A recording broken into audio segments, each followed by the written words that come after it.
ദാത്തിനെ പോലെ തന്നെ അള്ളാഹുവിന്റെ സിഫാത്ത് ഇല്ലായ്മയിൽ നിന്നുണ്ടായതല്ല. അള്ളാഹുവിന്റെ സിഫത്തുകളെല്ലാം വാജിബായ സിഫത്തുകളാണ്. അവന്റെ ഉണ്ടാകലായാലും അവന്റെ നിലനിൽപ്പായാലും അവന്റെ കഴിവായാലും അറിവായാലും ജീവനായാലും അവന്റെ സംസാരമായാലും അവന്റെ സിഫാത്തുകൾ 7 സിഫത്തുകളാണ് പ്രധാനമായി എണ്ണി പറയുക. ബാക്കിയുള്ളതൊക്കെ സൽബിയായ സിഫത്തുകളാണ്. ഒരിക്കലും ഉണ്ടാവലിന് തുടക്കമില്ല, ഉണ്ടാവലിന് അവസാനമില്ല, അവനോട് തുല്യമായ മറ്റാരുമില്ല, നിലനിൽപ്പിന് മറ്റൊരാളെ ആശ്രയിക്കുന്നില്ല, ഒന്നിലധികം ഇല്ല. ഈ സിഫത്തുകളൊക്കെ അള്ളാഹുവിന്റെ സെൽബിയായ സിഫത്ത് എന്ന് പറയും. സെൽബിയായ സിഫത്ത് കാരണം അള്ളാഹുവിന്റെ വിശുദ്ധ ദാത്തിൽ നിലകൊള്ളുന്നത് എന്നല്ല, അള്ളാഹുവിന്റെ വിശുദ്ധ ദാത്ത് പരിശുദ്ധമാക്കപ്പെട്ടതാണ്. നാശത്തെ തൊട്ട് പരിശുദ്ധമാക്കപ്പെട്ടതാണ്, തുടക്കത്തെ തൊട്ട് പരിശുദ്ധമാക്കപ്പെട്ടതാണ്. അഥവാ തുടക്കമില്ല എന്ന് പറഞ്ഞാൽ തുടക്കത്തെ തൊട്ട് പരിശുദ്ധമാക്കപ്പെട്ടതാണ്. അവസാനമില്ല എന്ന് പറഞ്ഞാൽ അവസാനത്തെ തൊട്ട് പരിശുദ്ധമാക്കപ്പെട്ടതാണ്. തുല്യമായി മറ്റൊരാളില്ല എന്ന് പറഞ്ഞാൽ അവൻ ഏകനാണ് എന്ന് പറഞ്ഞതിന്റെ മറ്റൊരർത്ഥമാണ്. അതുപോലെ തന്നെ ഖിയാമും ബിൻ നഫ്സ് എന്ന് നമ്മൾ പറയുന്ന സ്വയം നിൽക്കുക എന്ന് പറഞ്ഞതിന്റെ അർത്ഥം മറ്റൊരാളെ അതിലേക്ക് ആശ്രയിക്കുന്നില്ല എന്നർത്ഥം. യഥാർത്ഥത്തിൽ അള്ളാഹുവിന്റെ വിശുദ്ധദാത്തിൽ നിലകൊള്ളുന്ന 7 പ്രധാന സിഫത്തുകൾ ഖുദ്റത്ത്, ഇറാദത്ത്, ഇൽമ്, ഹയാത്ത്, സമഅ്, ബസർ, കലാം. ഇതാണ് യഥാർത്ഥത്തിൽ അള്ളാഹു സുബ്ഹാനഹു വ തആലയുടെ വിശുദ്ധ ദാത്തിൽ നിലനിൽക്കുന്ന പ്രധാനപ്പെട്ട 7 ഗുണങ്ങൾ. വുജൂദ് അള്ളാഹുവിന്റെ വിശുദ്ധ ദാത്ത് തന്നെ ആയതുപോലെ ഈ 7 സിഫത്തുകളും അള്ളാഹുവിന്റെ വിശുദ്ധ ദാത്തിൽ എന്നെന്നും നിലനിൽക്കുന്നതാണ്. അതിന് തുടക്കമില്ല, അവസാനമില്ല. അപ്പൊ അള്ളാഹുവിന്റെ അറിവ് എന്ന് പറഞ്ഞാൽ അറിവില്ലായ്മയിൽ നിന്നിട്ട് നേടിയെടുത്ത അറിവല്ല, അള്ളാഹുവിന്റെ വിശുദ്ധ ദാത്തിന്റെ കൂടെ തന്നെ നിലനിൽക്കുന്ന ഖദീമായ ഒരു സിഫത്താണ്. അതെന്നും നിലനിൽക്കുകയും ചെയ്യും, അതിന് ഏറ്റക്കുറവില്ല. എന്നാൽ സൃഷ്ടികൾക്ക് അറിവുണ്ട്. സൃഷ്ടികളുടെ അറിവ് അറിവില്ലാത്തതിൽ നിന്ന് പിന്നീട് വന്ന അറിവാണ്. കാരണം വല്ലാഹു ഖലഖക്കും മിൻ ബുത്തൂനി ഉമ്മഹാത്തിക്കും ലാ തഅലമൂന ശൈഅ. അല്ലാഹു പറയുന്നു, ഒന്നും അറിയാതെയാണ് നിങ്ങൾ മാതാക്കളുടെ ഗർഭാശയത്തിൽ നിന്ന് ഈ ലോകത്തേക്ക് വന്നത്. എന്നിട്ടോ വജഅല ലക്കുമുസ് സമഅ വൽ അബ്സാറ വൽ അഫ്ഇദ. പിന്നെ അറിവ് പഠിക്കാൻ ആവശ്യമായ കേൾവിയും കാഴ്ചയും സംസാരശേഷിയും ചിന്താശേഷിയും ഒക്കെ അല്ലാഹു സുബ്ഹാനഹു വ തആല നൽകി. എന്നിട്ട് അല്ലാഹു സുബ്ഹാനഹു വ തആല പറഞ്ഞു, ഇഖ്റ ബിസ്മി റബ്ബിക്കല്ലദീ ഖലഖ് ഖലഖൽ ഇൻസാന മിൻ അലഖ് ഇഖ്റ വറബ്ബുക്കൽ അക്രം അല്ലദീ അല്ലമ ബിൽ ഖലം അല്ലമൽ ഇൻസാന മാ ലം യഅലം. അല്ലാഹു സുബ്ഹാനഹു വ തആല പടച്ച് പിന്നീട് അവൻ അറിവ് കൊടുത്ത് അറിയാത്ത കാര്യങ്ങൾ പഠിപ്പിക്കുകയാണ് ഇത്. അപ്പൊ ഏത് അറിവുള്ളവനാണെങ്കിലും അറിവില്ലായ്മയിൽ നിന്ന് അല്ലാഹു സുബ്ഹാനഹു വ തആല അവന് പടിപടിയായി നൽകിയ അറിവാണ്. ഈ അറിവിന് ഒരു പരിധിയുണ്ട്. പരിധിയില്ലാത്ത അറിവ് അള്ളാഹുവിന്റേത് മാത്രമാണ്. എന്തുകൊണ്ട് അല്ലാഹു തആല പറഞ്ഞു ഫൗക കുല്ലി ദീ ഇൽമിൻ അലീം. എത്ര അറിവുള്ളവനാണെങ്കിലും അതിന്റെ മേലെ അറിവുള്ള മറ്റൊരാളുണ്ടായിരിക്കും. മേലെ മറ്റൊരറിവില്ലാത്തവൻ എന്ന് പറയുന്നത് അല്ലാമുൽ ഗുയൂബായ ആലിമുൽ ഗൈബി വശഹാദ എന്ന് അല്ലാഹു തആല തന്നെ വിശേഷിപ്പിച്ച അല്ലാഹു സുബ്ഹാനഹു വ തആല മാത്രമാണ്. ഇനി മറ്റൊരറിവുകാരൻ അതിന്റെ മേലെയില്ല എന്ന് പറയുന്നു. ബാക്കി ആർക്കും തന്നെക്കാൾ വിവരമുള്ള മറ്റൊരാൾ ഉണ്ടായിരിക്കും. വലിയ വിവരസ്ഥന്മാരായിരിക്കാം ചിലപ്പോൾ. ഒരിക്കൽ കരീമുല്ലാഹി മൂസ അലൈഹിസ്സലാം പറഞ്ഞ സംഭവം നമുക്കറിയാമല്ലോ. ഒരു പ്രഭാഷണം നടത്തുന്ന സമയത്ത് സഭ കോരിത്തരിക്കുന്ന നിലക്കുള്ള വിജ്ഞാനം കൊണ്ട് നിറഞ്ഞ ഒരു മഹാപ്രഭാഷണം. ഈ പ്രഭാഷണത്തിൽ ലയിച്ചുപോയ ഒരു വിശ്വാസി ആശ്ചര്യത്തോടു കൂടി ചോദിച്ചുപോയി, മൂസാ നബി, ഇന്ന് ലോകത്തെ ഏറ്റവും വലിയ അറിവുള്ളവൻ ആരാവുന്നു? അദ്ദേഹത്തിന്റെ ഭാഷയിൽ മൂസാ നബിയാണ് എന്ന നിലക്ക് തന്നെ ചോദിച്ചത്. അദ്ദേഹത്തെ സംബന്ധിച്ച് അത് ശരിയുമാണ്. ആ നിലക്ക് മൂസാ നബി അലൈഹി സ്വലാം പറഞ്ഞു, ഞാൻ തന്നെ എന്ന് പറഞ്ഞു. അയാളെ സംബന്ധിച്ച് അത് ശരിയുമാണ്. കാരണം എന്തുകൊണ്ട്? അവരിലേക്ക് അയക്കപ്പെട്ട മുർസലായ നബിയാണ് മൂസാ നബി അലൈഹി സ്വലാം. അവരെ സംബന്ധിച്ച് മറ്റൊരാളും ഏറ്റവും വലിയ അറിവുള്ളവൻ അദ്ദേഹം തന്നെയാണ്. എങ്കിൽ പോലും അങ്ങനെ അല്ലായിരുന്നു പറയേണ്ടത്, മറിച്ച് അല്ലാഹു ആലം എന്ന് പറയുകയായിരുന്നു വേണ്ടത്. ഈ അദബ് പഠിപ്പിക്കാൻ വേണ്ടിയാണ് അല്ലാഹു സുബ്ഹാനഹു വ തആല സൂറത്തുൽ കഹ്ഫിലൂടെ നമുക്ക് പരിചയപ്പെടുത്തിയ മജ്മഅൽ ബഹ്റൈനിൽ പോകാനും അല്ലാഹുവിൽ നിന്നുള്ള പ്രത്യേക ജ്ഞാനം നൽകപ്പെട്ട ഒരു ദാസനുണ്ടെന്നും അദ്ദേഹത്തിൽ നിന്ന് അറിവ് പഠിക്കാനും മൂസാ നബി അലൈഹി സ്വലാമിനോട് അല്ലാഹു കൽപ്പിക്കുകയും തന്റെ അത്രയൊന്നും സ്ഥാനവും മഹത്വവും ഇല്ലാത്ത ബഹുമാനപ്പെട്ട വലിയാണോ നബിയാണോ എന്ന് മഹാന്മാരായ ഇമാമുകൾക്ക് 2 അഭിപ്രായമാണ്. ബഹുമാനപ്പെട്ട ഖദർ അലൈഹിസ്സലാം നബിയാണെങ്കിൽ തന്നെയും മൂസാ നബി അലൈഹി സ്വലാമിനെ പോലെ ഉലുൽ അസ്മുകളിൽപ്പെട്ട കിതാബ് നൽകപ്പെട്ട മുർസലായ നബിയൊന്നുമല്ല. നബിയാന്ന് പറഞ്ഞാൽ സാധാരണ നബിയാണ്. അതല്ലെങ്കിൽ വലിയ. രണ്ടാലും മൂസാ നബി അലൈഹി സ്വലാമിന്റെ അത്രയും സ്ഥാനവും മഹത്വമൊന്നുമില്ല. ആ മഹാനവറുകൾക്ക് മൂസാ നബി അലൈഹി സ്വലാമിന് നൽകപ്പെടാത്ത പല ജ്ഞാനങ്ങളും നൽകപ്പെട്ടിരുന്നു. എന്ന് വെച്ച് മൂസാ നബി അലൈഹി സ്വലാമിന്റെ ജ്ഞാനങ്ങളൊന്നും അദ്ദേഹത്തിനില്ല. അത് വേറെ വിഷയം. കണ്ട് സംസാരിക്കുമ്പോൾ തന്നെ പറഞ്ഞിട്ടുണ്ട്, ഇന്നി അലാ ഇൽമിൻ ലസ്ത തഅരിഫുഹു വ അൻത അലാ ഇൽമിൻ ലസ്തു അഅരിഫുഹു. ഖിദ്ർ നബി അലൈഹിസ്സലാമിനെ കണ്ട് ഞാൻ നിങ്ങളുടെ കൂടെ പഠിക്കാൻ വേണ്ടി വരട്ടെ എന്ന് ചോദിക്കുമ്പോൾ തന്നെ ഖിദ്ർ നബി അലൈഹിസ്സലാം പറയുന്നതായി തിരുനബി സല്ലല്ലാഹു അലൈഹി വസല്ലം തങ്ങൾ പറയുന്നത് ഇമാം ബുഖാരി റിവായത്ത് ചെയ്യുന്ന ഹദീസിൽ കാണാം. നമ്മൾ തമ്മിൽ ഒന്നിച്ചു പോകാൻ പ്രയാസപ്പെടും, നിങ്ങൾ എന്റെ മാർഗത്തിൽ പിന്തുടരാൻ നിങ്ങൾക്ക് കഴിയില്ല. കാരണം ഇന്നി അലാ ഇൽമിൻ ലസ്ത തഅരിഫുഹു, എനിക്ക് ചില അറിവുകളുണ്ട്, ആ അറിവ് നിങ്ങൾക്കില്ല. അപ്പൊ അറിയാത്ത കാര്യത്തിന് മനുഷ്യനെതിരേക്കാറോ? എന്റെ ചില ജ്ഞാനങ്ങൾ നിങ്ങൾക്കറിയില്ല, അതോടുകൂടി നിങ്ങൾക്ക് ചില അറിവുകളുണ്ട്. വാന്ത അലാ ഇൽമിൻ ലസ്തു അഅരിഫുഹു, നിങ്ങൾക്ക് വേറെ അല്ലാഹു തആല ഒരുപാട് അറിവ് തന്നിട്ടുണ്ട്, അതൊന്നും എനിക്കും അറിയില്ല. അപ്പൊ നമ്മുടെ രണ്ട് മാർഗ്ഗമാണ്, എന്റെ മാർഗവും നിങ്ങളെ മാർഗവും കൂടി പോവാൻ പ്രയാസം ഉണ്ടാവും. അതുകൊണ്ട് നിങ്ങൾക്ക് ക്ഷമിക്കാൻ കഴിയില്ല. വകൈഫ തസ്ബിറു അലാ മാ ലം തുഹിത് ബിഹി ഖുബറ, എന്നിട്ട് അദ്ദേഹം അഹങ്കാരം പറയല്ല, എന്നെ കാരണം വിശദീകരിക്കുക. കൈഫ തസ്ബിറു അലാ മാ ലം തുഹിത് ബിഹി ഖുബറ, നിങ്ങൾക്ക് വ്യക്തമായി അറിയാത്ത ചില കാര്യങ്ങൾ എന്റെ പ്രവർത്തനത്തിൽ കണ്ടെന്ന് വരും, അപ്പൊ നിങ്ങൾക്ക് ക്ഷമിക്കാൻ കഴിയില്ല, അതുകൊണ്ട് നിങ്ങൾ എന്റെ കൂടെ വരണ്ടാന്ന്. അപ്പൊ എന്താ, മൂസാ നബി അലൈഹി സ്വലാം വലിയ ആലിമാണ്, പക്ഷെ അദ്ദേഹത്തിന് അറിയാത്ത പല അറിവും ഖിദ്ർ അലൈഹി സ്വലാമിന് അള്ളാഹു തആല കൊടുത്തിട്ടുണ്ട്. ഇങ്ങനെയാണ് പടപ്പുകളുടെ ഒക്കെ അവസ്ഥ. എല്ലാം അറിയുന്നവൻ അള്ളാഹുവാണ്. അള്ളാഹുവിന്റെ അറിവ് സ്വയമുള്ളതാണ്, ആദ്യവും അവസാനവും ഇല്ലാത്തതാണ്, തുടക്കവും ഒടുക്കവും ഇല്ലാത്തതാണ്. അതുകൊണ്ട് തന്നെ അതിന് ഏറ്റക്കുറച്ചിലുകളില്ല. പടപ്പുകളുടേത് അങ്ങനെയല്ല, ഇല്ലായ്മയിൽ നിന്നിട്ട് അള്ളാഹു നൽകിയതാണ്, അത് അള്ളാഹു ഉദ്ദേശിക്കുമ്പോൾ എടുത്തു കളയുകയും ചെയ്യും. ഇത് തന്നെയാണ് എല്ലാ ഗുണങ്ങളുടെയും പ്രത്യേകത.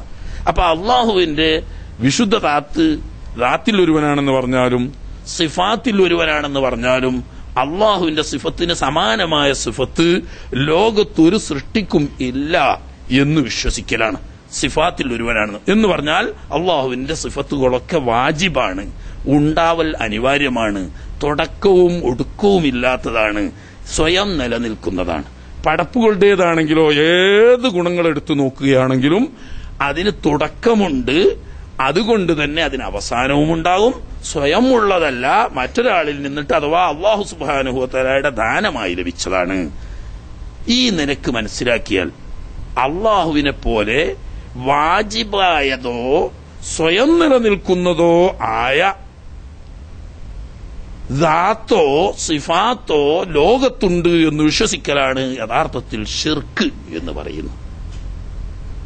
ഇതിന്റെ മറ്റൊരു പ്രയോഗമാണ് ഉലൂഹിയത്തിലോ റുബൂബിയത്തിലോ പങ്കു ചേർക്കുക എന്ന് പറയുന്നത്. പറഞ്ഞതിന്റെ മറ്റൊരു വാക്കാണ്. എന്ന് പറഞ്ഞാൽ എന്താ? ഉലൂഹിയത്തിൽ പങ്കു ചേർക്കുക എന്ന് പറഞ്ഞാൽ വാജിബുൽ വുജൂദ്, ഉണ്ടാവൽ അനിവാര്യമായവനാണ്, തുടക്കവും അവസാനവുമില്ലാത്തതാണ്, സ്വയം നിലനിൽക്കുന്നതാണ് എന്ന അർത്ഥത്തിൽ ഇതുള്ളവൻ മാത്രമാണ് ഉലൂഹിയത്ത് എന്ന് പറയുന്നത്. അല്ലാഹ് എന്ന് പറയുന്ന ഇലാഹ്. ഈ ഉലൂഹിയത്ത് ഒരാൾക്ക് അവകാശപ്പെടണമെങ്കിൽ അവൻ വാജിബുൽ വുജൂദായിരിക്കണം എന്ന് പറഞ്ഞാൽ അവന്റെ ഉണ്ടാവലിന് തുടക്കമില്ല, അവസാനമില്ല, മറ്റൊരാൾ ഉണ്ടാക്കിയിട്ടുണ്ടായതല്ല, സ്വയം നിലനിൽക്കുന്നതാണ്. റുബൂബിയത്താവുമ്പോഴോ ഉണ്ടാക്കുക, ഈ ഇങ്ങനെയുള്ള സ്വയം നിലനിൽക്കുന്ന വാജിബിൽ നിന്നിട്ടും ഉണ്ടാക്കപ്പെട്ട സൃഷ്ടികളുടെ മുഴുവനും ഉടമയും അതിന്റെ പരിപാലനവും അതിന്റെ സംരക്ഷണവും സ്വയം നിർവഹിക്കുന്നവൻ. ഇതിൽപ്പെട്ട ഏതെങ്കിലും ഒരു ഗുണം അല്ലാഹു അല്ലാത്ത ഒരാൾക്കുണ്ടെന്ന് വിശ്വസിക്കുമ്പോഴാണ് ശിർക്ക് വരുന്നത്. അല്ലാഹുവിനെ പോലെ മറ്റൊരു വസ്തു ഉണ്ട് എന്ന് വിശ്വസിച്ചാൽ ഒന്നിലധികം ഇലാഹിന്റെ ദാത്തിൽ തന്നെ വിശ്വസിച്ചു, ദാത്ത് ശിർക്ക്. പക്ഷെ ദാത്തിൽ ആ തരത്തിലെ ശിർക്ക് ലോകത്ത് പൊതുവിൽ കേട്ടിട്ടില്ല.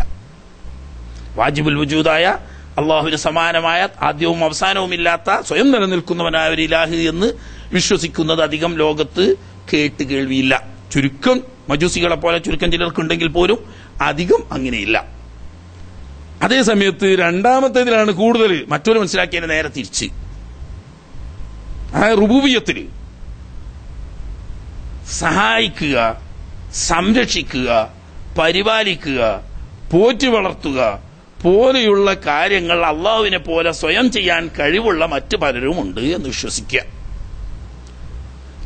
അള്ളാഹു അല്ലാതെ മറ്റേതെങ്കിലും ഒരു സഹായി, സ്വന്തം സഹായിക്കുന്ന സഹായി ഉണ്ട് എന്നോ രക്ഷിക്കുന്ന രക്ഷിതാവുണ്ട് എന്നോ അതല്ലെങ്കിൽ മറ്റെന്തെങ്കിലും കാര്യങ്ങൾ അവനിൽ നിന്നിട്ട് സ്വയം കഴിവുകൊണ്ട് ചെയ്യാൻ പറ്റുന്ന ഏതെങ്കിലും ഒരു ശക്തിയുണ്ടെന്ന് വിശ്വസിക്കുമ്പോൾ അല്ലാഹു സുബ്ഹാനഹു വ തആലയുടെ തൗഹീദിൽ ശിർക്ക് വരുന്നു എന്നർത്ഥം.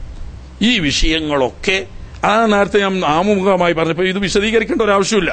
ആമുഖത്തിൽ നമ്മൾ പറഞ്ഞ ഈ എല്ലാ കഴിവും ഒന്ന് വേർതിരിക്കേണ്ടതില്ല.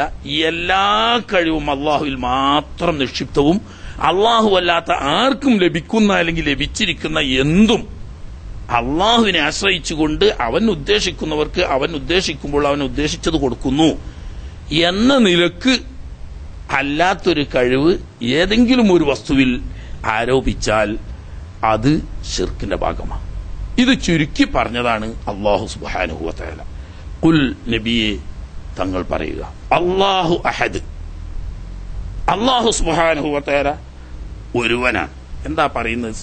അബൂ സഊദ്, ഒരുപാട് തഫ്സീറുകളുണ്ട്, വിശദമായി പറയേണ്ട ആവശ്യമില്ല, അതിന് നമ്മുടെ സമയം പരിമിതി അനുവദിക്കുന്നുമില്ല.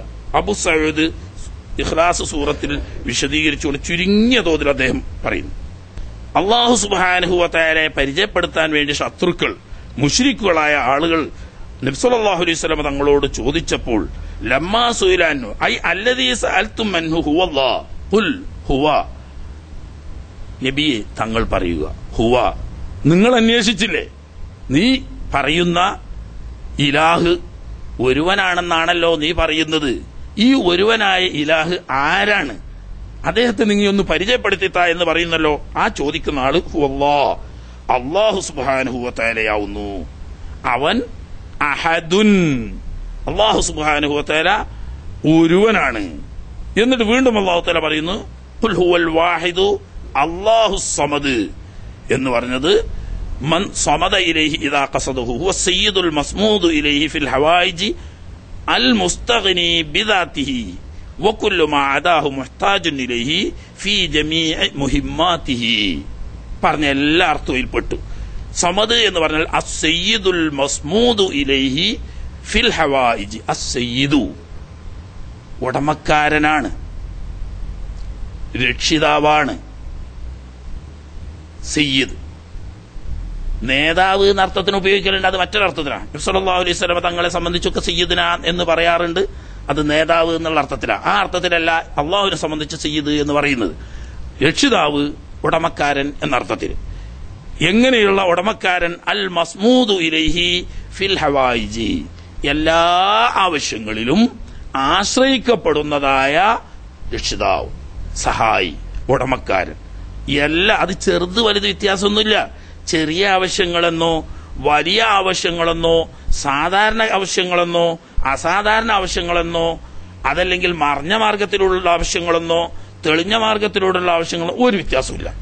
എല്ലാ അൽഹവായിജിലും എല്ലാ പടപ്പുകളും എല്ലാ കാര്യത്തിലും ആശ്രയിക്കുന്ന ആശ്രയ കേന്ദ്രമായ സയ്യിദാണ്. അങ്ങനത്തവൻ അൽ മുസ്തഗ്നി ബിദാത്തിഹി, അവൻ സ്വയം പര്യാപ്തനാണ്. ഇവിടെയാണ് അള്ളാഹുവും പടപ്പുകളും പ്രധാനമായി വരുന്നത്. അൽ മുസ്തഗ്നി ബിദാത്തിഹി, സ്വയം പര്യാപ്തനാണ്. അവൻ ഒന്നിനും, അവന്റെ ഉണ്ടാവലിന്, നിലനിൽപ്പിന്, അവന്റെ കാര്യങ്ങൾ നിർവഹിക്കുന്നതിനും ഒന്നിനും ഒരാളെയും ആശ്രയിക്കേണ്ട ആവശ്യം അള്ളാഹുവിനില്ല. എല്ലാം സ്വയം പ്രാപ്തിയുള്ള സ്വയം പര്യാപ്തനാണ്. അതിനാണ് നമ്മൾ സിഫാത്ത് ഉണ്ടെന്ന കൂട്ടത്തിൽ പറയാ ഖായിമുൻ ബിൻ നഫ്സ്, ഖിയാമുൻ ബിൻ നഫ്സ്, സ്വയം തന്നെ എല്ലാ കാര്യങ്ങളും അവൻ തന്നെ നിലനിൽക്കുന്നു, മറ്റൊരാൾ ആവശ്യമില്ല. എന്നാൽ വകുല്ലു മാ അദാഹു ഒക്കെ സമതിന്റെ അർത്ഥം തന്നെ പറയുന്നത്. അള്ളാഹു അല്ലാത്ത ബാക്കി എല്ലാവരും മുഹ്താജുൻ ഇലൈഹി, അല്ലാഹു സുബ്ഹാനഹു വ തആലയെ ആശ്രയിക്കുന്നു. ഫീ ജമീഇ മുഹിമ്മാതിഹി, അവന്റെ എല്ലാ ആവശ്യങ്ങളിലും. അതിൽ സാധാരണ ആവശ്യം അസാധാരണ ആവശ്യം എന്നുള്ള യാതൊരു വേർതിരിവും ഇല്ല. ഇവിടെ നല്ലോണം ഊന്നി പറയാൻ കാരണം എന്താന്ന് വെച്ചാൽ, ഇവിടെ അഹ്ലുസുന്നത്ത് വൽ ജമാഅത്താവുന്ന ബഹുമാനപ്പെട്ട മുസ്ലിം സമുദായത്തിന്റെ മഹാഭൂരിപക്ഷത്തെ ഷിർക്കാരോപിക്കുന്ന തൗഹീദിന്റെ കുത്തകാവകാശികൾ എന്ന് സ്വയം പരിചയപ്പെടുത്തുന്നവര് ഇയ്യാക നസ്തഈൻ എന്ന ആയത്തിന് തഫ്സീർ പറയുന്നിടത്ത് വ്യക്തമായ ഒരു വഞ്ചന മുസ്ലിം സമുദായത്തിന്റെ മുന്നിൽ നടത്തിയിട്ടുണ്ട്. അതിൽ മുജാഹിദും ജമാഅത്തും യാതൊരു വിഘ്നതയുമില്ല. അവർ ഐക്യകണ്ഠേനയാണ് അഭിപ്രായം നടത്തിയത്.